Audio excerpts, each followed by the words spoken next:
먹으러 모일 때에 서로 기다리라. 만일 누구든지 시장하거든 집에서 먹을지니 이는 너희의 모임이 판단받는 모임이 되지 않게 하려 함이라. 그 밖의 일들은 내가 언제든지 갈 때에 바로 잡으리라. 아멘.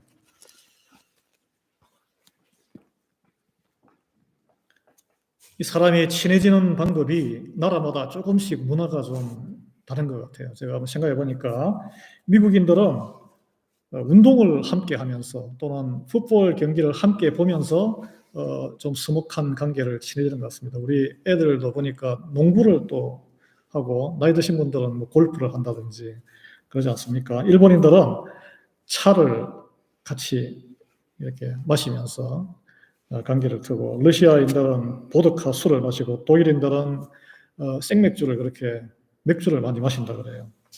친구가 되는데 우리 한국 사람들은 밥을 같이 먹어야 되잖아. 그죠? 밥을 같이 먹어야 돼요.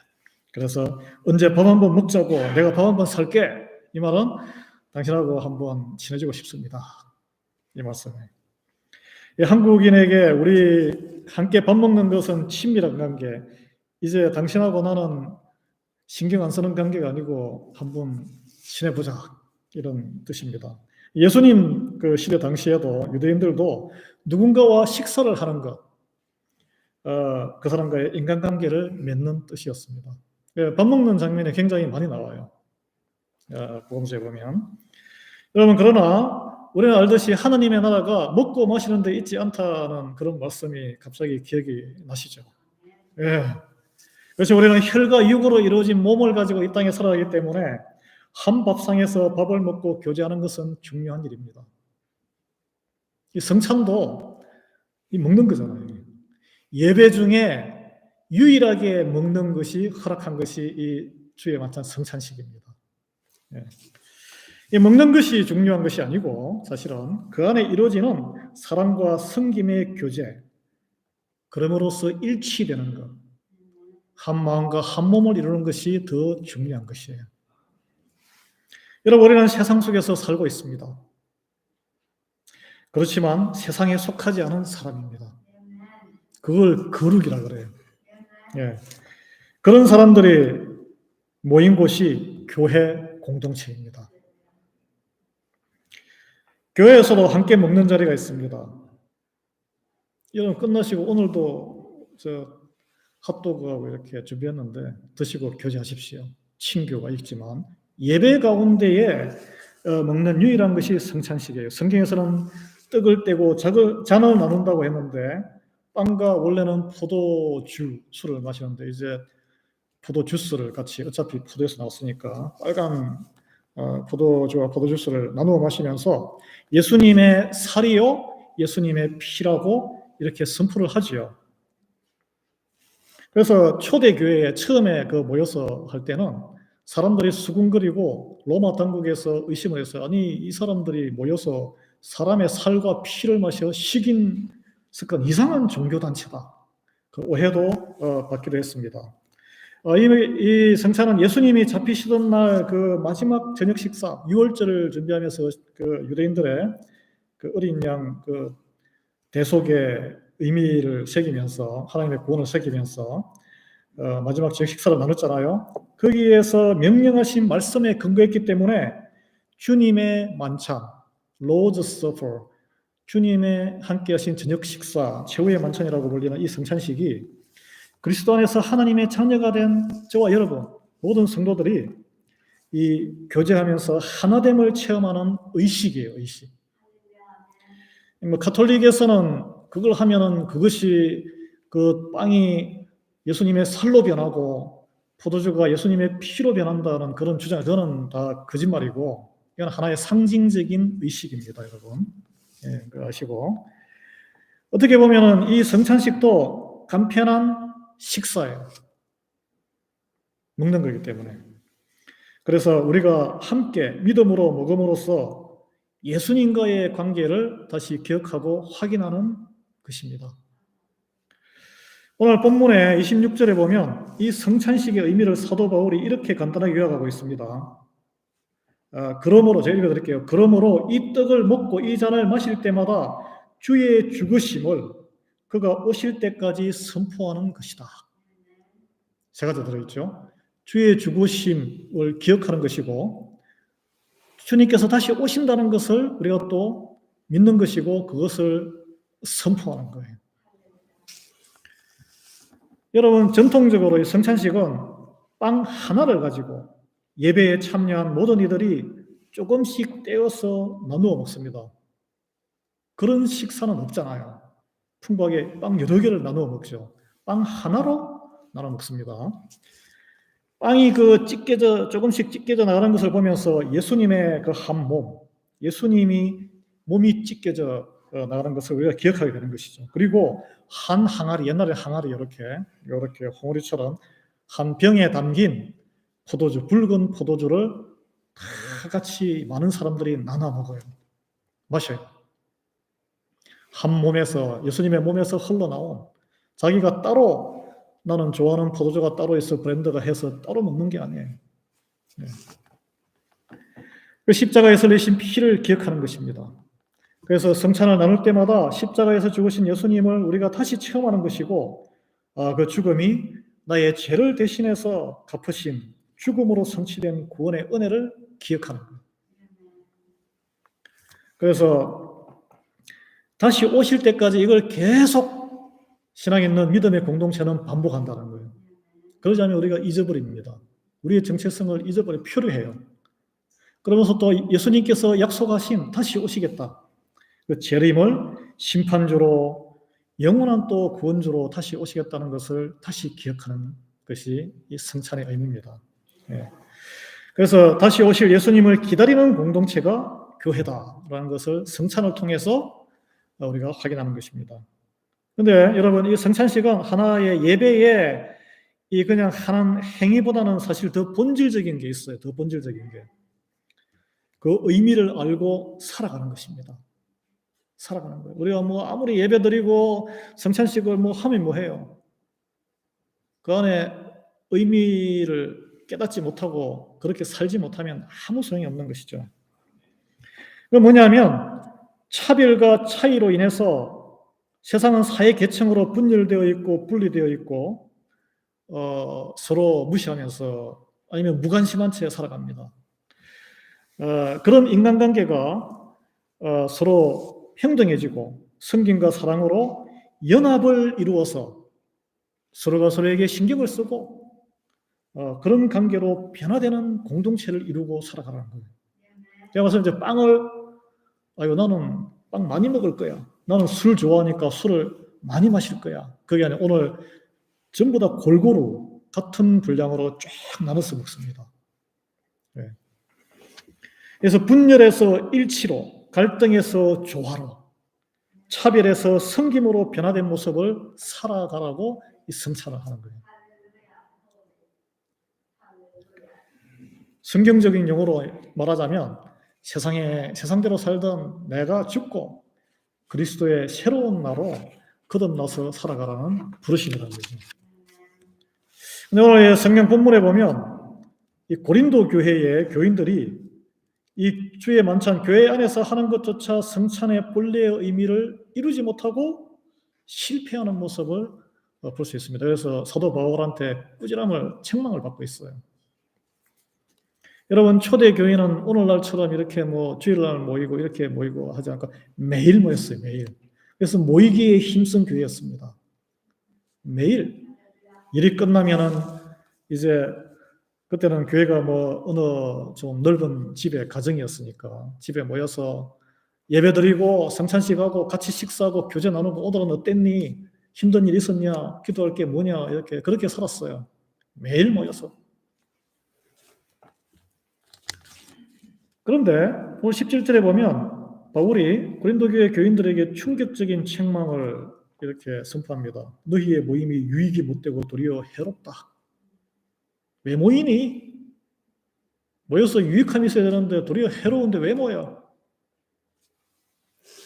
여러분, 교회는 모이기에 힘써야 돼요. 그렇지만 무조건 자주 모인다고 다 은혜로운 것은 아닙니다. 모여서 그리스도 안에서 세상이 줄 수 없는 하나됨, 평안함, 치유, 섬김, 사랑 이런 걸 경험할 수 있어야 됩니다. 그리고 무엇보다 그 안에서 신앙이 함께 자라가는 모습을 지켜볼 수 있어야 돼요.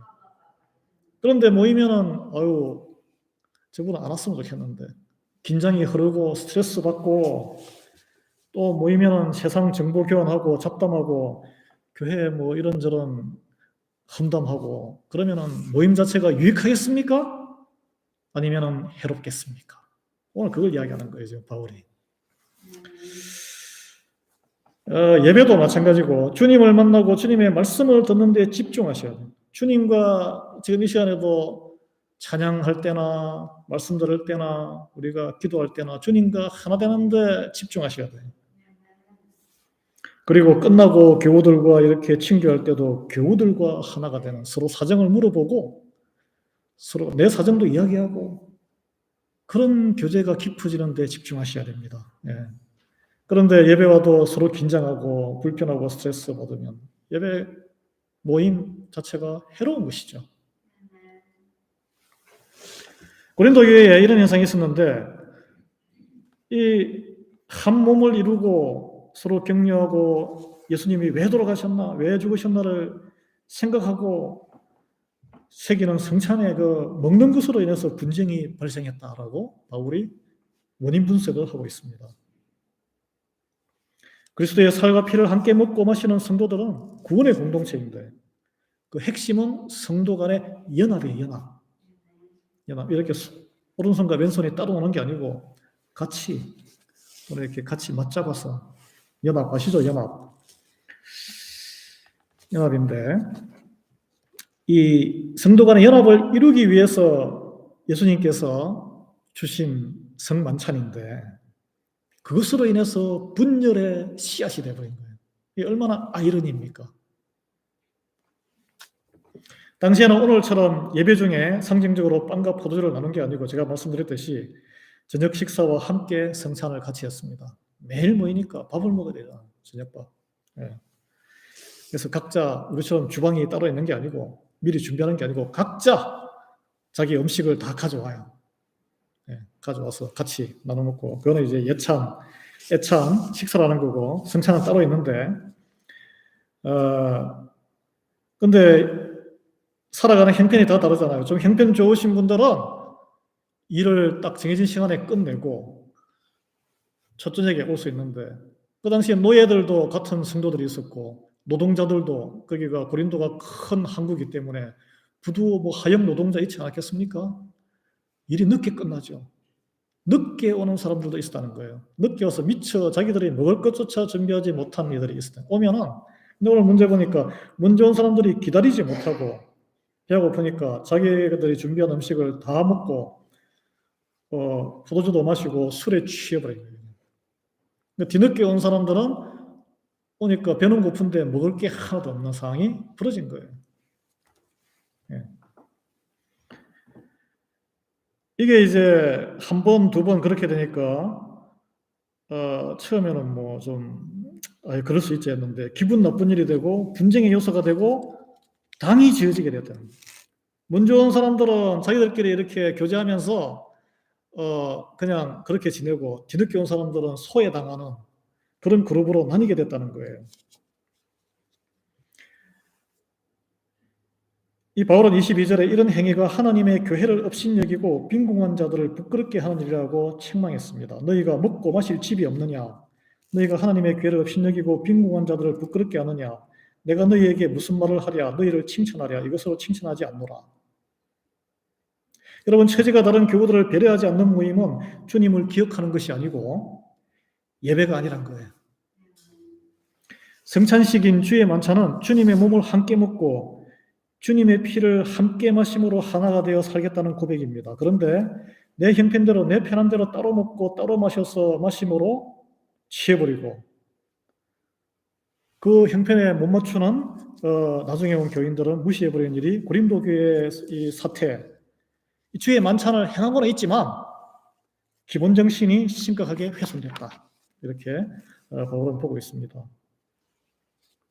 그래서 그냥 예배의식에 불과하지만 이게 합당하지 않는 자세다라고 말하고 있어요. 이게 왜냐하면 살피지 않았기 때문에. 한 교회의 공동체인 다른 사람들의 사정을 살피지 않으면 주의 몸과 피에 그걸 성찬을 자기는 했지만 죄를 짓는 것이다. 그리스도한테 이렇게 책망했습니다. 그런데 여러분 곰곰이 생각해 보면 먼저 음식을 먹고 포도주 먹고 빵 먹고 좀 술에 좀 취하긴 했지만 이 사람들의 입장에서 억울할 수도 있어요. 무한정 기다리는 것도 배고픈 일이고 아니 성찬식 지키라 그래서 그대로 다 지키고 말씀에 순종했는데 먼저 와서 남들보다 먼저 와서 예배 시간에 예배를 준비했고 주의 만찬도 지켰고 또 음식 교제할 때는 자기가 가져온 음식을 자기가 먹은 것이고 또 형편 비슷한 사람들끼리 어울려서 먹었는데 왜 책망받아야 하나? 더구나 자기 때문에 왜 교회가 통째로 이렇게 바울한테 책망을 받아야 되지? 이런 마음이 억울한 마음이 들 수도 있습니다.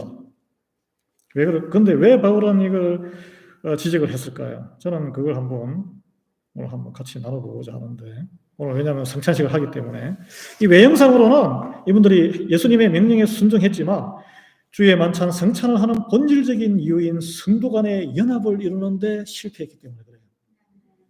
쉬운 일 아닙니다. 이게 오늘이 또 삼위일체 주일이잖아요. 삼위일체 주일. 하나님의 가장 기본적인 성품과 특징은 연합입니다. 우리 삼위일체는 성경에는 나오지 않는 용어지만 성경에는 창조주 하나님 아버지가 나오고 성자 그리고 예수님이 나오고 성령님은 나와요. 우리는 보통 이제 유교적인 정신에 젖어 있기 때문에 여러분 하나님 아버지와 예수님과 성령님이 뭔가 서열이 있는 것처럼 생각이 되시죠? 솔직히 말씀드려서 하나님 아버지가 더 높으신 분 같잖아요. 당연히 아버지가 더 높고 아들이 더 낮은 아버지 시킨 대로 아들이 하는 거지. 그렇게 생각을 할 수 있죠. 안 그렇습니다, 여러분.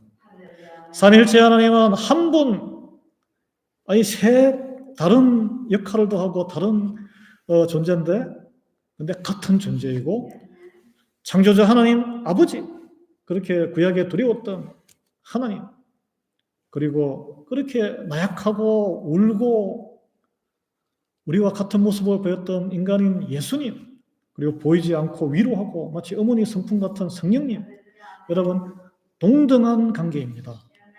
동등한 관계예요.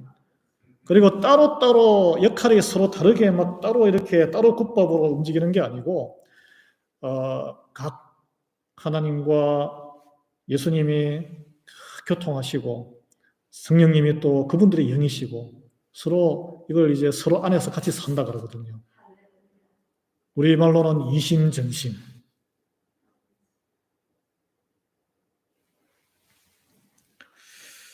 예, 이게 그래서 성부 하나님이 창조를 포커스하시고 성자 예수님이 구원을 성령님이 성화 우리를 성도를 거룩하게 하시는데 독특하면서도 그렇지만 서로 의존하면서 역할하시는 분이 삼위일체 하나님 한 분이죠. 이게 인간적으로는 이해하기가 좀 힘듭니다. 그렇지만 그게 이미 결론 난 부분이에요. 그래서 우리는 삼위일체 하나님을 믿는 거예요. 하나님 아버지만을 높인다든지 뭐 예수님만을 높인다든지 아니면 나는 성령님만을 따르겠다. 이거는 곁길로 가는 것입니다. 예. 그래서 삼위일체 하나님을 믿는다는 것은 그분의 모습대로 서로 다르지만 한 몸인 교회에서 서로 사랑과 섬김을 하는 새로운 공동체로 연합을 이루어가면서 산다는 거예요. 어느 아버지가 하나님이 예수님을 무시하거나 마구 막 매니플레이 조작하거나 어느 한쪽이 한쪽을 마구 지배하거나 그러지 않는다는 거예요.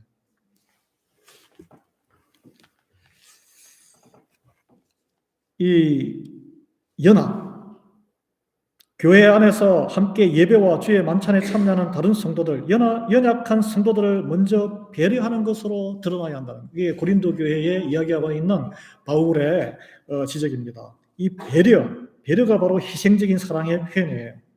내가 가진 것으로 다른 사람을 지배하려고 하는 것, 이거는 세상의 죄와 사탄과 마귀가 주는 생각이고 정복력이고 그런 거예요. 예. 그렇게 하지 아니하고 이게 하나님께서 나를 더 섬기라고 주신 것이구나. 다른 사람과 함께 삶을 나누기 위해서 사용하는 것이에요. 여러분, 한 개인의 차원에서는 여러분들 다 세상에 이런저런 것 다 재능 가지신 분도 있고, 더 물질을 가지신 분도 있고, 미모를 가지신 분, 아니면은 많이 아픈 경험을 가진 그것도 하나님이 주신 겁니다.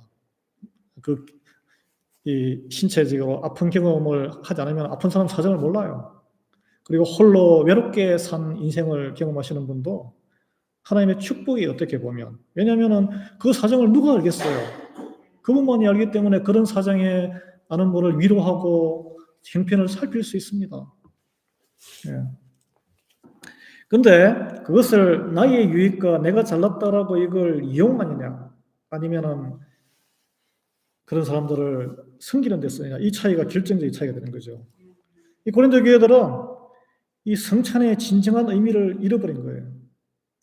왜? 자기 편한 대로 행하다가 형편이 어려운 교인의 존재가 결과적으로 무시당한 거예요. 결과적으로 뒤늦게 올 수밖에 없었던 가난한 교우들이 차별받고 업신여김을 받도록 방치했다는 것입니다. 예.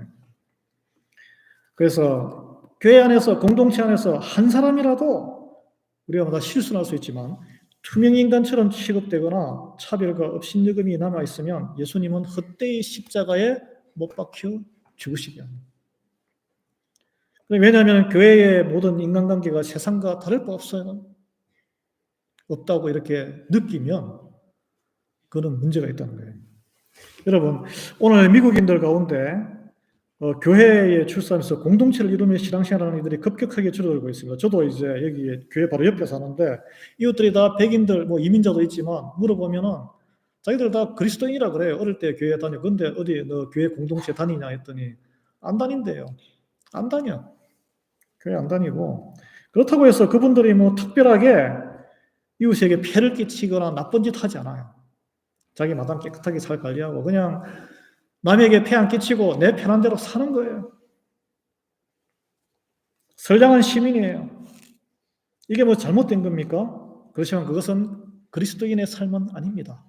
하나님이 기뻐하는 그리스도인의 삶은 아니에요. 하나님께서는 이웃을 사랑하라고 그랬어요. 이웃에게 관심을 가지고 사랑하려면 어떻게 해야 돼요? 그 사람들에게 다가가야 돼요.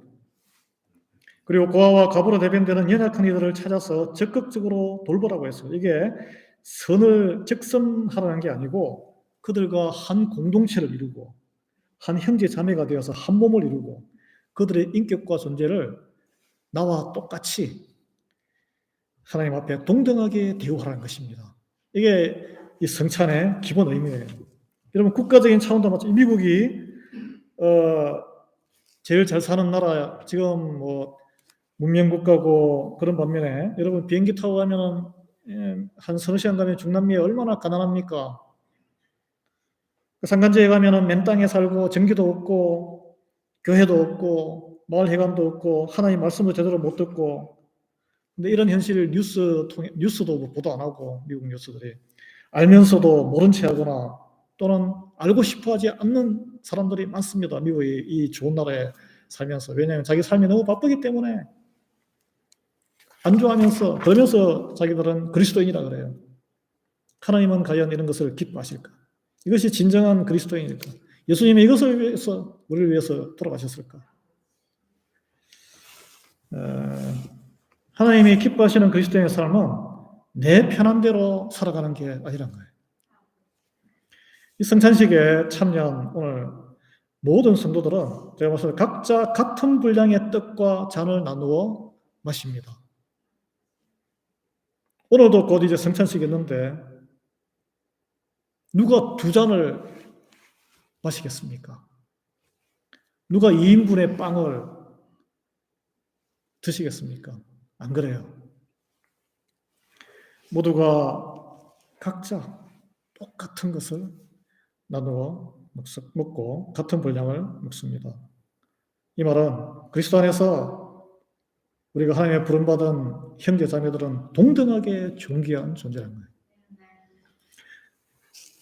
그래서 그리스도 안에서 한 몸을 이루는 소중한 지체로서 동등한 형제 자매됨을 확인하는 것입니다. 여러분, 그렇죠? 세상에 나가면 이런저런 모습으로 사회적인 지위가 불균등해요.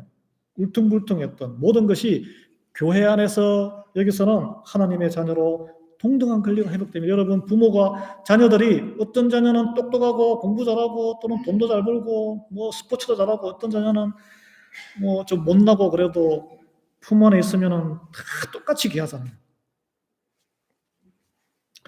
이제 바울이 쓴 빌레몬서라는 이 서신서에 보면 거기에 이제 주인공이 빌레몬은 부자고 그리고 노예를 거느리고 있는 노예 주인이고 종인 오네시모가 나옵니다. 오네시모는 너무 힘들어서 도망갔어요. 잡히면은 죽어요. 이제 16절에 보면 바울이 빌레몬에게 오네시모를 돌려보내면서 이런 말을 합니다. 이후로는 종과 같이 대하지 아니하고 종 이상으로 곧 사랑받는 형제로 둘 자라. 당시에는 노예제 사회에서 세상에서는 주인과 종의 관계지만 더구나 도망친 노예였지만 그를 돌려보낼 테니 이제 그리스도 안에서 한 형제로 수평적인 관계로 대우하라는 것입니다. 여러분, 성찬에 참여해서 함께 먹고 마심으로 인해서 하나님 안에 형제 자매요 기울어지지 않은 한 밥상의 새로운 가족이 되는 것입니다. 여러분, 팀 켈러 목사님의 책 왕의 십자가에 이런 구절이 나옵니다. 제가 이제 결론을 맺으면서 인용하겠습니다. 그리스도인들을 하나로 묶어주는 것은 학벌이나 인종, 소득 수준, 정치적인 성향 또는 출신 국적 또는 사투리, 고향, 액센트 또는 직업 같은 것이 아니고 그리스도인들은 예수 그리스도로 인해 구원받았다는 사실 때문에 하나가 된다. 그리스도인들은 예수님을 위해 서로를 사랑하는 원래는 원수지간이요 천적들인 무리들이다. 우리는 과거에는 서로 다 달랐어요. 지금도 세상에서는 서로 다른 모습으로 살아갑니다. 그러나 세상에서는 다 다르게 살고 심지어 또 관계가 안 좋은 원수이었을지라도 그리스도 십자가의 죽으심으로 다시 태어났음을 믿는다면 믿음으로 인해서 이제 그리스도의 살과 피를 나누며 한 형제 자매됨을 확인하는 것입니다. 그럴 때 우리가 서로 뗄래야 뗄 수 없는 그리스도의 한 몸을 이루는 구원의 운명 공동체임을 확인하시기 바랍니다. 이제 오늘 곧이어 성찬식에 참여하시면서 삼위일체 하나님이 한 하나님으로 한 몸을 이루셨듯이 우리 모두 한 교회의 한 몸을 이루는 진정한 기쁨의 연합, 그런 교제가 앞으로 더욱더 이루어지기를 간절히 소망합니다. 기도하고 우리 성찬식 하겠습니다. 하나님 감사합니다. 저희가 뿔뿔이 흩어져서 울퉁불퉁하고 서로의 나를 더 돋보게 하기 위해서 세상을 살아갈 때 그 죄인된 저희들을 불러주셔서 독생자 그리스도를 십자가에 죽이시기까지 피와 살을 다 찢으시고 피와 물을 다 흘리시고 저희를 구해주신 그 은혜에 감사드립니다. 오늘 우리 하나님 아버지와 성자 예수님과 성령님 서로 다른 위 세 분이 또 한 몸을 한 하나님을 이루며 완벽하게 연합하며 서로 존중하고 동등하게 지내는 그 하나님의 모든 것, 우리 교회를 통해서 우리 모든 성도가 이룰 수 있도록 은혜를 베풀어 주시옵소서. 우리가 더 배려하고 더 형편을 살펴서 온전한 한 교회의